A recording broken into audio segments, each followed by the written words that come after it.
A stone's throw away from the legendary city of Pompeii and the magnificent Mount Vesuvius lies the Circuito Internazionale Napoli in the town of Sarno in Italy, where the circus of the FIA Karting European Championships has pitched its tents.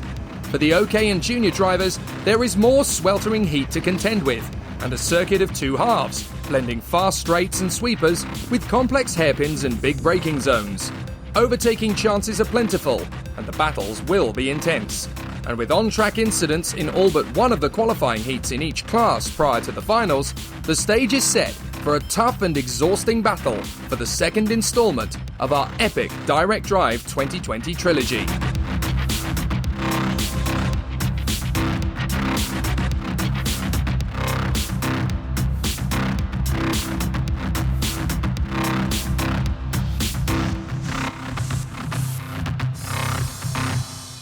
We definitely need to understand everything that was happening, all the rules, trying to follow the rules in the right way, but try to see when it was the right time to organize the event.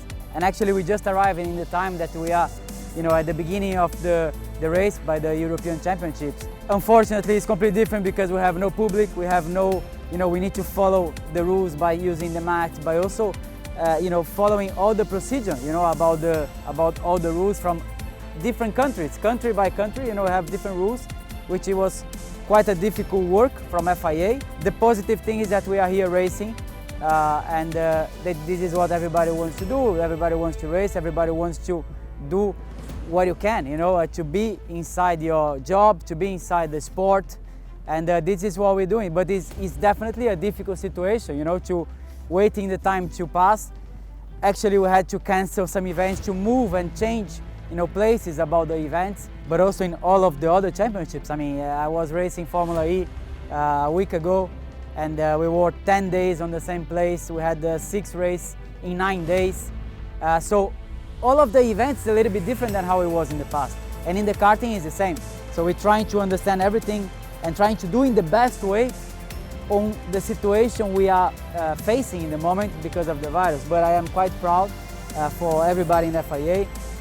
But also the promoter, the organization, that we can manage to do things in the right way.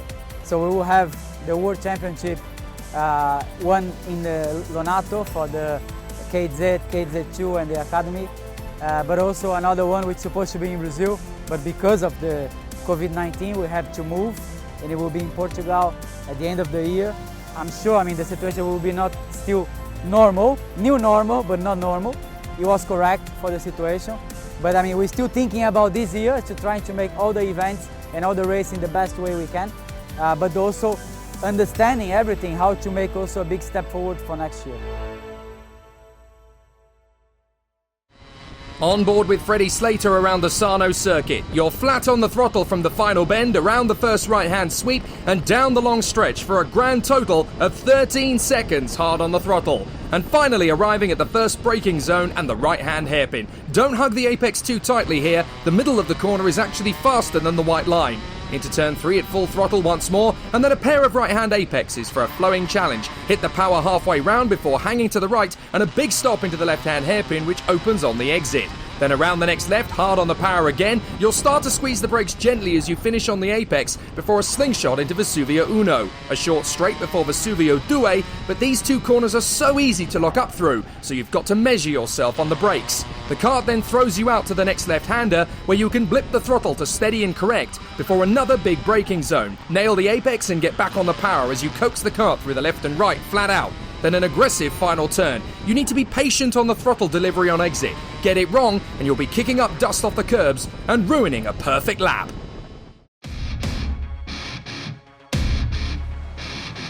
Through the years, female competitors have paved the way for more women to compete in karting at an international level. So how do the current generation of women in the paddock find racing in FIA Karting?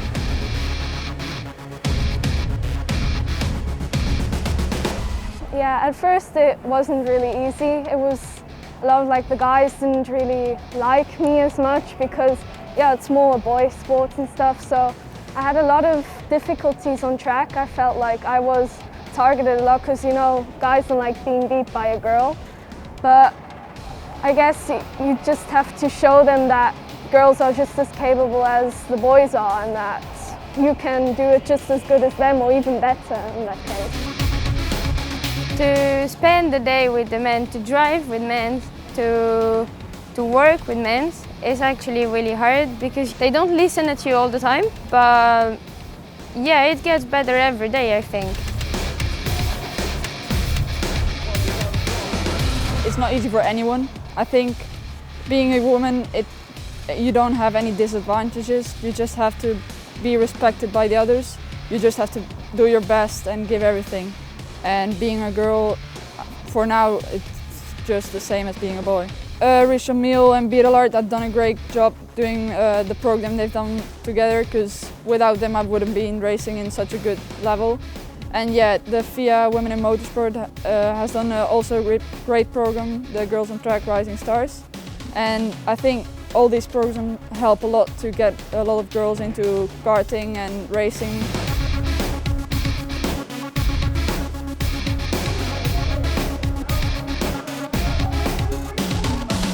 The newer generation is more open to hear our voices, and they like to include us better. But it's a daily challenge to make our voices heard a bit more than men in general. I think they are in general more involved. They dare to stand out and they dare to be themselves. We are just carrying as much value as the boys, and we dare to do it because we get the respect more and more every day.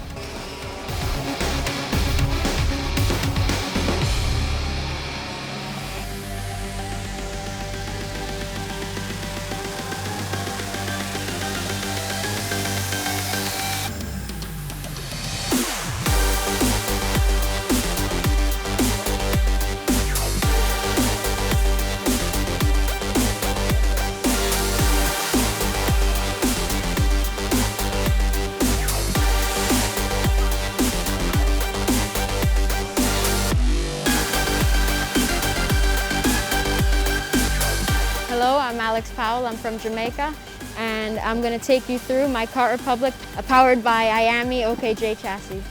First we start by the front fairing, probably one of the most important pieces of the kart because it's built in a way that you need to be careful not to hit the other drivers too hard, otherwise you get a drop down penalty. So it's going to add time to your final race time, and it can drop you from a podium position outside of the top 10. Steering wheel connected down to the steering column, down to the tie rod, spindles, the hub, and obviously the tire itself. You may realize the tire is smooth, and this is to maximize the amount of grip that we can get on the track.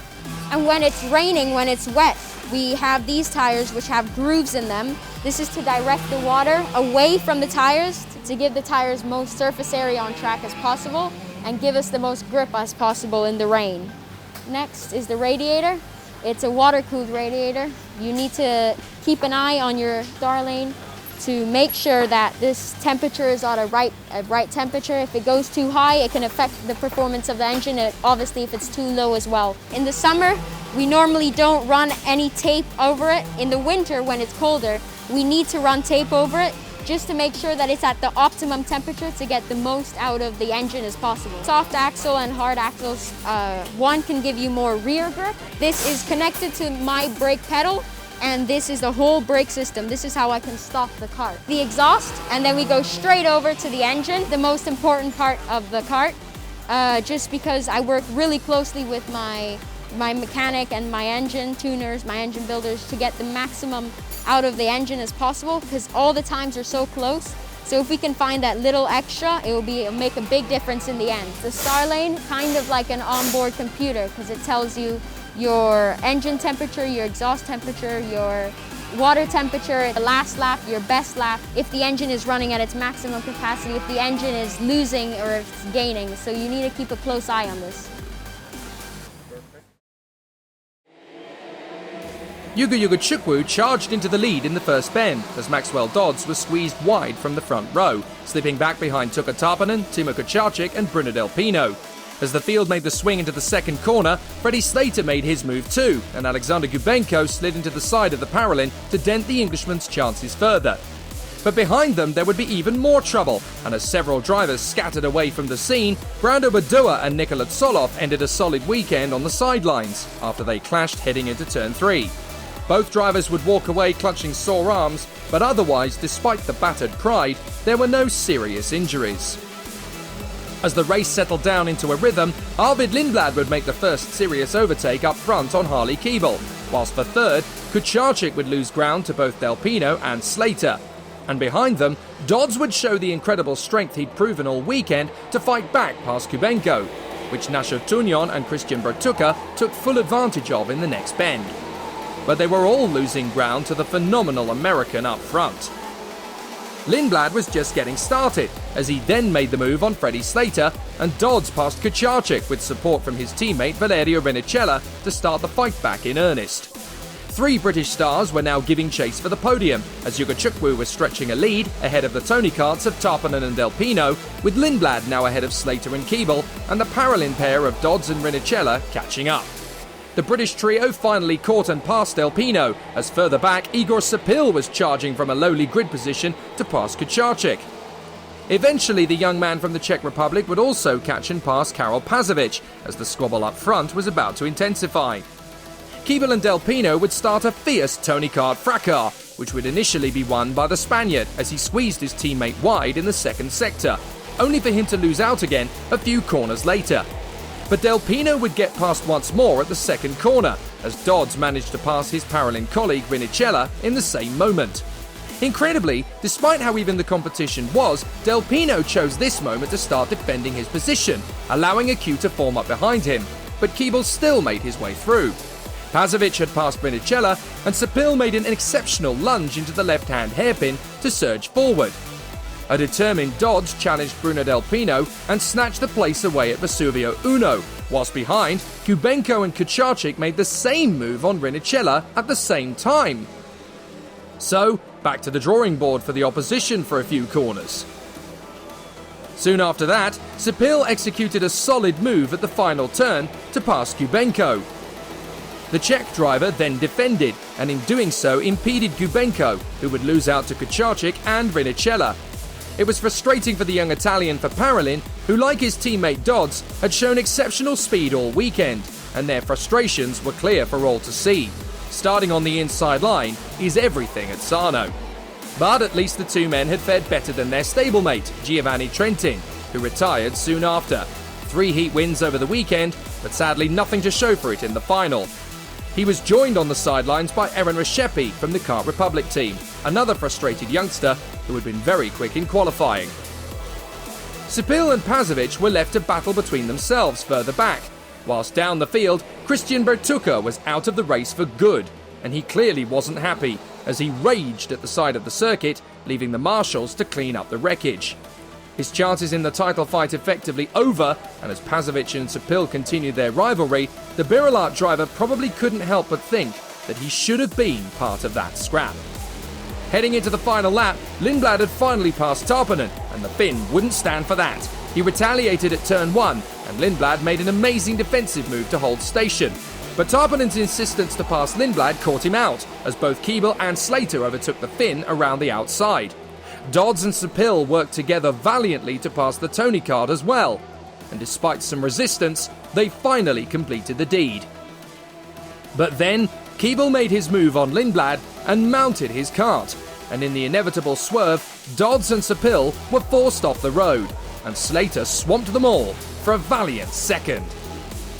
Yugachukwu took command up front for a dominant display and to take the lead of the championship in the process. Freddie Slater's patient drive won him a jubilant podium and brought him into contention, ahead of a relieved Arvid Lindblad.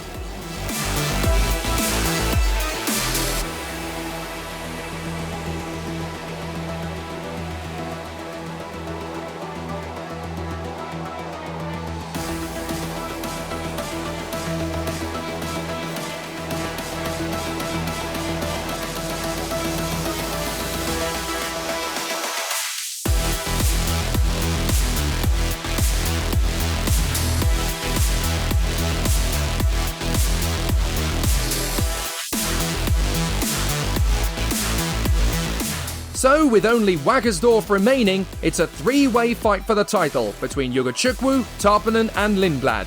But with the likes of Freddie Slater, Max Dodds, Harley Keeble and Igor Sapil snapping at their heels, anything can still happen.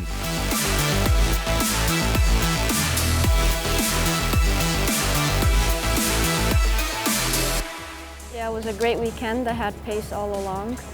In the final, I just put my head down and got away, and I won by a long way. So the performance was great, and I want to thank the whole team, especially the two team managers, Richard and Flavio, my mechanic Steven, and the boss Dino, and of course KVS for the engines. But not only them, Car Republic did amazing. We did so many setups changes and chassis changes during practice. At one moment there were like 6 people on my car trying to be as fast as possible during practice. So I want to thank each and every one of them. Now that I'm in the lead, it's a little bit of pressure, but I'm completely focused. Hopefully no crashes and it all goes smooth in Wackersdorf. Yep, quali was good, just messed up a little bit, but we're good up there. And then through the heats had solid finishes. And then this morning on Sunday we had a crash in our last heat, so that didn't help us. And it set us back a bit, and we had to start 9th for final, but got through the start, made my way to like 4th, chipped away, got through, last lap, just a little too many battles, and then just managed to pick them off at the end and take 2nd over the line. Yeah, I think there's going to be definitely a few battles going on, a few tussles in the finals at Wackersdorf and the heats, but it's just going to be a good race, and I've just got to get stuck and then get to the front. Yeah, I mean, it's obviously a great day when you win the final, but also during the heats, like you said, he won 4 out of the 5 heats. He qualified P2. I think the team, driver, mechanic, the whole team, Dino, obviously, we have done a good job together with Ayami and KVS with the engines. So yeah, everyone have done a fantastic job. Yeah, I mean, we are heading actually to Wackersdorf here tomorrow. We're going to do a couple of test days to prepare before the European. And then, I mean, you never know, it's a new track, new condition and everything, but at the moment we have the material that works, we have the drivers that, let's say, have the experience to deliver the results when you need it. So yeah, I look very, very positive, and I think Hugo at the moment is leading the championship, so of course we go there to try to win the championship.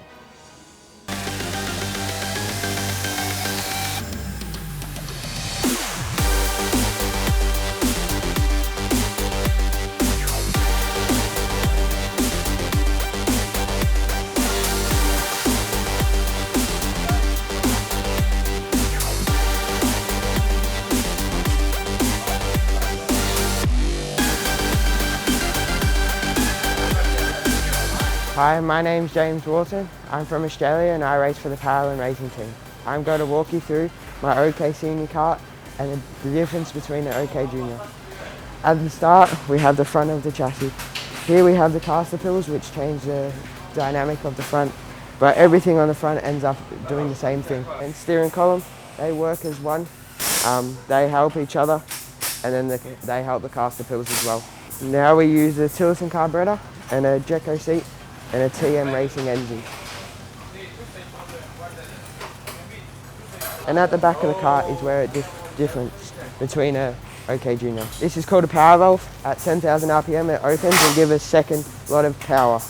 And here is the exhaust. We don't have a silencer on the back like a Junior, so it sounds a little bit better and a little bit faster as well.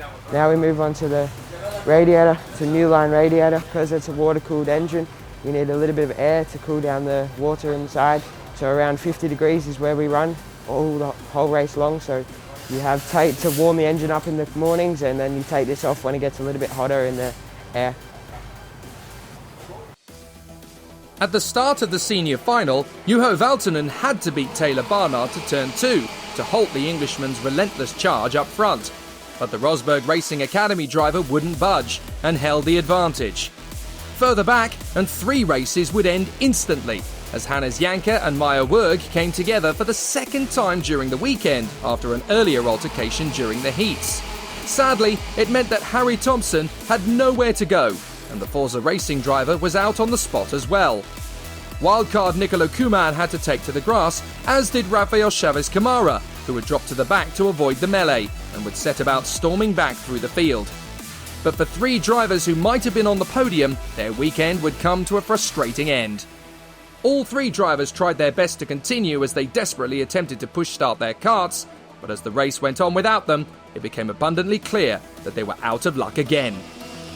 Having slipped to 5th position, Andrea Kimi Antonelli was stuck dealing with his junior rival from last season, Thomas Tembrinka. He finally stormed back ahead as Luigi Coluccio tried the same tactic. Now released up ahead, Antonelli was inspired and he finally caught and passed Valtonen for 3rd. For the Finn, it would go from bad to worse, as Tembrinka and Coluccio soon overtook as well. Antonelli finally moved to 2nd ahead of Joe Turney, and now he had to chase after Barnard, who was 2 seconds up the road by now. Nikita Bedrin and Rafael Chavez Camaro were fighting back after their clash in the morning heat, but both men were now overtaking opponents like wildfire as each lap ticked away. Coluccio's persistence was rewarded as he finally passed Tembrinka, but for Henry Saskelati, his race was over after an incident in the midfield, and he couldn't restart. Bedrin salvaged his 3rd place in the Drivers' Championship with a crucial overtake on Tembrinka, and he would eventually finish 4th as he passed Coluccio soon after. But despite all his efforts to catch Barnard, Antonelli could only cut the gap to the Englishman in half, as Taylor Barnard completed the unthinkable. A clean sweep in Sarno, pole position in qualifying, victory in all 4 heats, and leading every single lap of the final on the way to victory.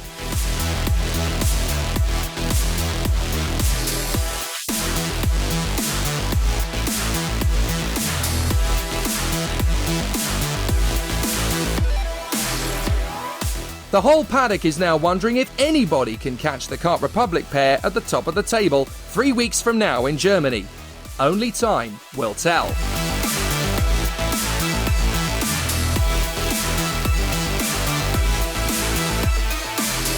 We had a very strong performance all the way from Friday through to Sunday, starting in qualifying and all the way through to the final. The pace has been very strong thanks to Kart Republic and Miami. All my thanks will go to them because the setup was amazing all week. I'm really motivated going into Wackersdorf to win the championship and just carry this momentum through. I think the track is very different. We'll work our hardest on the setup and we will see. To be honest, I think I lost the race yesterday, where in the first heat I had a contact with Turney and I got DNF, many points, and with that doesn't permit me to start in the front rows. But at the end I started P5 in the final and it was a bit hard in the beginning, but then I had a really good pace and I managed to get P2. I think we can win the championship. Of course it will be fun in Wackersdorf, and I'll do the best for win the championship. Yeah, it wasn't too bad. I think we had a decent qualifying, I think 10th overall. Difficult first heat, finished 7th, but then after then some not bad finishes. Started 3rd for the final, got into 2nd, and then just didn't quite have the pace of the front 2. We did well to get 3rd, worked well as a team, tested a lot of things over the week and found a really good setup for us, which was good enough to take 3rd. I mean, it's down to them to do a mistake. The pressure's on them more than me, to be honest. I think, I'm not sure where I am, maybe 3rd now, 4th, something like that. So definitely looking for a top 3, but the pressure's on them more than me, I think. The weekend started very well until we arrived here. The first day, we started test, pole position, all the heats won, and then final first from the first corner to the last one. Great job also for Kimi Antonelli that followed him in the final. And for all the team that everybody show a good speed. The championship is already in the hands of KR. So now we go to Wackersdorf waiting for one or the other to win, who will win the final, but we'll see. They're very close, they're also friends when they're not too close in the race. They have good relation in the team. The team is quite calm and we always try to let them understand that it's a team play. We arrive there and then who's the best will win. It's not, nobody will start like winning before. For sure Taylor arrived with some points more. We have 2 times he arrived first in the heats. Kimi have to work a little bit more to take the championship, but we will see. At the end, we will see in Germany. It's a completely different track. After the first 2, it was very fast and long. Germany will be more short and twisty, so we will see. So now the European Championship fight takes shape as the second round concludes here in Italy. Hugo Yugachukwu has taken a strong lead in the Junior Championship, 7 points ahead of Tuka Tarpanen and 11 ahead of Arvid Lindblad. The duel between Taylor Barnard and Andrea Kimi Antonelli will go down to the wire, with 7 points between the two drivers, and Nikita Bedrin and Joe Turney only 3 points apart in the battle for third. As the championship moves to Wackersdorf in Germany, the KZ and KZ2 finale is next in our calendar, at Genk in Belgium in a fortnight, where they'll be joined by the FIA Karting Academy trophy for the second time this year. So from Sarno in Italy, ciao ciao!